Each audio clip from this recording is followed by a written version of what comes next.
রাসূল সাল্লাল্লাহু আলাইহি ওয়াসাল্লামকে হত্যা করতে এসেছিলেন গোপনে। সুমামা ইবনে উসাল রাদিয়াল্লাহু তাআলা আনহু, উনি ইয়ামামার অধিপতি, কিন্তু দুর্ভাগ্যক্রমে হত্যা করতে এসে সে ধরা পড়ে গেছে সাহাবীদের হাতে, হত্যা করতে পারে নাই সুমামা ইবনে উসাল। তো সাহাবীরা তাকে ধরে মসজিদে নববীর পিলারের সাথে বেঁধে রাখলো, বেঁধে রাসূল সাল্লাল্লাহু আলাইহি ওয়াসাল্লামকে ডাকলো। তারা বলল যে ইয়া রাসূলুল্লাহ, দেখেন ইয়ামামা থেকে আসছে সুমামা ইবনে উসাল আপনাকে হত্যা করবার জন্য, তাকে আমরা ধরে ফেলেছি, আমরা বেঁধে রেখেছি। রাসূল সাল্লাল্লাহু আলাইহি ওয়াসাল্লাম তার কাছে যে তার খোঁজ খবর নিলেন প্রথম দিন, এবং তার সামনে যথারীতি তাওহীদ এবং রিসালার দাওয়াত দিলেন। ফিরে আসলেন, ফিরে এসে সাহাবাদেরকে বললেন, তোমাদের ঘরে ভালো রুটি আছে কার কাছে? রুটির কালেকশন, আটা পিষে রুটি বানাতে পারবে। একজন বললো আমি, বললো যে এটা সুমামাকে দিয়ে আসো, তো দিয়ে আসলো। আরেকজন বললো ভালো তাজা খেজুর আছে কার কাছে? এক সাহাবী বললেন আমার কাছে। রাসূল সাল্লাল্লাহু আলাইহি ওয়াসাল্লাম বললেন যাও, এটা সুমামাকে দিয়ে আসো, দিয়ে আসলেন। এরপরের দিন রাসূল সাল্লাল্লাহু আলাইহি ওয়াসাল্লাম যে আবার ইসলামের সৌন্দর্য, মাহাসিন আহকামি শারিয়া, ইসলামী শারিয়ার যে বিউটি অফ ইসলাম, এটা তুলে ধরলেন, ইসলামের যৌক্তিকতা তুলে ধরলেন। সে অবাক হতে লাগলো যে কিরে, যুদ্ধবন্দীদের সাথে মুহাম্মদ সাল্লাল্লাহু আলাইহি ওয়াসাল্লাম এবং তার অনুসারীরা এরকম আচরণ করে?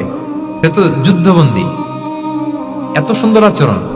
তাকে আবার ইসলামের সুশীতল বাণীগুলোর প্রতি আহ্বান করে রাসূল সাল্লাল্লাহু আলাইহি ওয়াসাল্লাম বাড়িতে এসে এবার নিজের যে উট আছে, উটকে যে পালে, সে রাখালকে বললো তুমি উটের দুধ দহন করে তাকে কিছু দুধ দিয়ে আসো। সুবহানাল্লাহ। আসছিল রাসূল সাল্লাল্লাহু আলাইহি ওয়াসাল্লামকে কি করতে? হত্যা করতে। তো তাকে ওটের গরম দুধ দিয়ে আসা হলো, সে পেট ভরে খেলো। তৃতীয় দিন এবার রাসূল সাল্লাল্লাহু আলাইহি ওয়াসাল্লাম যে ইসলামের যে ভবিষ্যৎ, ইসলাম মানলে যে জান্নাতে থাকা যাবে, এগুলো সব বললেন, এবং তাকে আরো অনেক মেহমানদারি করলেন, আপ্যায়ন করলেন। 3 দিন যখন রাসূল সাল্লাল্লাহু আলাইহি ওয়াসাল্লাম ইসলামকে তার সামনে এভাবে প্রেজেন্ট করলেন, আপ্যায়ন করলেন, ভালো আচরণ দেখালেন, সে অবাক হয়ে গেল। আল্লাহ তাআলা তার হৃদয়টাকে নূর দিয়ে আলোকিত করে দিলেন। 3 দিন পর রাসূল সাল্লাল্লাহু আলাইহি ওয়াসাল্লাম সাহাবীদেরকে ডেকে বললেন, যাও সুমামা ইবনে উসালের হাত পা গুলো যে রশি দিয়ে বেঁধে রেখেছো ছেড়ে দাও, রশিগুলো খুলে দাও। সাহাবারা বলেন কি ইয়া রাসূলুল্লাহ, সে তো খুনি, সে সুযোগ পেলেই তো অ্যাসাসিনেট করতো, তার হাতের রশি খুলে দিত, আপনাকে মেরে ফেলবে। আল্লাহ রাসূল সাল্লাল্লাহু আলাইহি ওয়াসাল্লাম বললেন, না, আমি যা জানি তোমরা সেটা জানো না, যেটা বলেছি তাই করো। মসজিদে নববীর পিলারের সাথে তাকে যে বেঁধে রেখেছো, রশি খুলে দাও, হাত পা খুলে দাও। আল্লাহর হাবিব সাল্লাল্লাহু আলাইহি ওয়াসাল্লামের নির্দেশ মোতাবেক সাহাবারা ওনার হাত খুলে দিলেন, পা খুলে দিলেন। সুমামা ইবনে উসাল কারোর সাথে কথা না বলে, তার বাড়ি তো ইয়ামামা, সেখানেও ফিরে গেলেন না, অন্য কোনো শহরেও গেলেন না। তিনি মদিনা থেকে অনতি দূরে একটা খেজুরের বাগান আছে, ওখানে কুয়া আছে, উনি যে ওই কুয়ার পানি দিয়ে গোসল করলেন। গোসল করে পবিত্র হয়ে মসজিদে নববীতে রাসূল সাল্লাল্লাহু আলাইহি ওয়াসাল্লামের কাছে ফিরে আসলেন, আর এসেই ঘোষণা দিলেন, আশহাদু আল্লা ইলাহা ইল্লাল্লাহ ওয়া আশহাদু আন্না মুহাম্মাদার রাসূলুল্লাহ। সুবহানাল্লাহ, সুবহানাল্লাহ।